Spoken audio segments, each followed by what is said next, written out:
Hindi porkit tagapangulo ako ng Senado, kamay ko lamang ang nagdadala ng tiyempo at magdidikta ng direksyon ng Senado. We are a collective body and we will be deciding upon these matters collectively also after deliberation and via a vote. Personally, ang posisyon ko ay bilang abogado ay ito. Nagdesisyon ng Korte Suprema, sang-ayon ka man doon o hindi, dapat ito'y sundin. Kung hindi, magkakaroon tayo ng constitutional crisis at baka tingnan tayo ng mga karatig bansa natin at ibang tao na isang banana republic kung saan sinusunod lamang natin yung mga gusto natin. Ilang pananaw pa kaugnay sa desisyon ng Korte Suprema? 5 sa 11 pinag-utos ng Korte Suprema na isumite ng Kamara ay kabilang sa order o kautusan ng Senate Impeachment Court mismo kaugnay sa compliance ng Kamara sa 1-year ban. Sabi nga ng isang kritiko ng Senado noong mga panahon yon, wala daw karapatan ng Senado utusan ng Kamara at tanungin ng Kamara kaugnay ng 1-year ban. Sabi ng kritiko ng Senado yon, desisyon daw yan ng Korte Suprema. Ngayong nagdesisyon naman ng Korte Suprema, ang sinasabi ng parehong taong yan ay Senate is the sole judge of impeachment cases. Dapat wag pansinin. Ano ba yan? Talaga bang nagbabago kung ano ang tama, totoo at naaayon sa batas? Depende sa gusto natin? Hindi ba dapat? Ano man ang gusto natin, dapat ang sundin natin ay ang batas at saligang batas at ayon sa konstitusyon.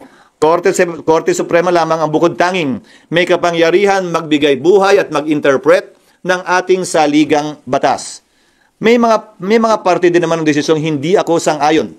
Pero kung babasahin natin ang lubusan, kabilang yung mga separate opinions, halimbawa, may mga concurring opinion doon na nagsabing hindi daw tatawid ang impeachment complaint sa susunod na Kongreso. Taliwas yan sa aking pananaw, pero ito'y concurring opinion at hindi bahagi ng majority opinion. Pero nakita ko bilang abogado na minsan ang mga concurring opinion nagiging bahagi ng majority decision sa mga sumusunod na kaso pa. Having said that, maski yung mga puntong yon ay dinala at ika nga sinundan yung ilang concerns din ng Senado kaugnay sa paghiling sa House. Na desidido pa ba kayo dito sa impeachment complaint na to sa ilalim ng 20th Congress? Dahil hindi otomatiko yon. Ayon sa dalawang separate concurring opinion sa dalawang mahistrado, binanggit nila yon sa kanilang opinion. Ulitin ko, ito ay pagpapasyahan namin pero wala akong nakikitang rason at dahilan personally para hindi namin sundan at sundin ito. Maliwanag ang desisyon ng Korte Suprema. The impeachment complaint is null and void ab initio. Ab initio meaning from the beginning. Nakasaad din sa desisyon ng Korte Suprema, hindi nagkaroon mulat-mula ng jurisdiction ang Senado doon sa impeachment complaints dahil sa paglabag sa Bill of Rights, particular due process of law.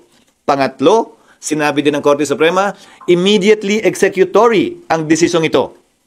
Ngayon narinig ko pinag-uusapan ng ilang mga bagay, kaugnay ng reconsideration, kaugnay ng pag-file ng pag-apply ng ilang mga prinsipyo sa batas, kabilang ng Doctrine of Operative Fact, pero hindi natin maialis na alam ng Supreme Court ang lahat ng ito.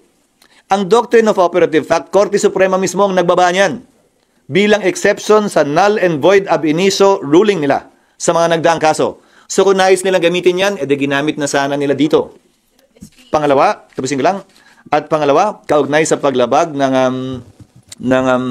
due process, kinlaro din nila yon na kapag ka-violation ng due process ang pinag-uusapan, ay wala na tayong pwedeng i-review o ibalik pa dahil nawala na ng jurisdiction mula sa simula ang anumang korte o husgado. Ayon sa majority at unanimous decision. Nakalagay kasi sa desisyon ng Korte Suprema, walang jurisdiction ang impeachment court. Walang jurisdiction ng Senado. Nadinggin pa ang mga articles of impeachment. Naalala nyo, bago kami nag-convene, binasa yung articles of impeachment, at least in dulo man lang, bago kami nagka-jurisdiction. Ang sinasabi ng Korte Suprema sa desisyon nila ngayon ay unconstitutional yung articles of impeachment. Kaya walang jurisdiction yung Senado. At pag sumumpa yung mga bagong halal na senador, they will swear to do impartial justice during trial. Wala na nga jurisdiction eh. Sa tingin ko, mas safe na Senado ang magpapasya kaugnay nito, imbis na impeachment court, dahil baka matingnan pa na paglabag ang pag-convene ng impeachment court matapos ang naging desisyon ng Korte Suprema. Ngayon, wala bang presidente o meron? Meron. Noong nagpasya ang Senado na i-dismiss yung impeachment laban kay dating Pangulong Estrada dahil sa EDSA 2, dineklara ng Senado, not as an impeachment court, as a Senate, dineklara ng Senadong functus officio na yung kaso, yung impeachment court, at dinismiss yung kaso. So, nung nagdaan, nagawa na rin yan ng Senado. Inaksyon na ng isang impeachment complaint bilang Senado at hindi bilang impeachment court.